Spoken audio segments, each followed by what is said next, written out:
తెలుగుదేశం అధినేత నారా చంద్రబాబు నాయుడు టీడీపీ అభ్యర్థులను ఎంపిక చేస్తున్నారు. ఈ క్రమంలో ఉమ్మడి నెల్లూరు జిల్లాలో 7 సీట్లలో అభ్యర్థులను ఖరారు చేశారు.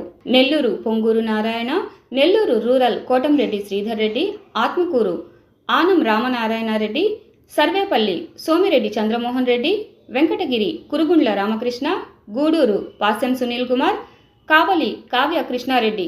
ఉదయగిరి, కొవ్వూరు, సూలూరుపేట నియోజకవర్గాలపై ఇంకా స్పష్టత రాలేదు. ప్రధానంగా కొవ్వూరు నియోజకవర్గం వైపు జనసేన కన్నుపడింది. మాజీ శాసనసభ్యులు పోలంరెడ్డి శ్రీనివాసులు రెడ్డి కుమారుడు దినేష్ రెడ్డి ఇక్కడ ఇప్పటి వరకు నియోజకవర్గ అభ్యర్థిగా కొనసాగుతున్నారు. అయితే ఇటీవల ఈ నియోజకవర్గం తమకు కావాలని జనసేన కోరుతున్నట్లు తెలుస్తోంది. ప్రముఖ కొరియోగ్రాఫర్ జానీ మాస్టర్ ఈ నియోజకవర్గం నుంచి పోటీ చేస్తారని ప్రచారం విస్తృతంగా కొనసాగుతోంది. ఇప్పటికే తనకు సీటు కన్ఫర్మ్ అయినట్టు దినేష్ రెడ్డి విస్తృతంగా నియోజకవర్గంలో ప్రచారం చేపట్టారు. కానీ చివరి నిమిషంలో సీటు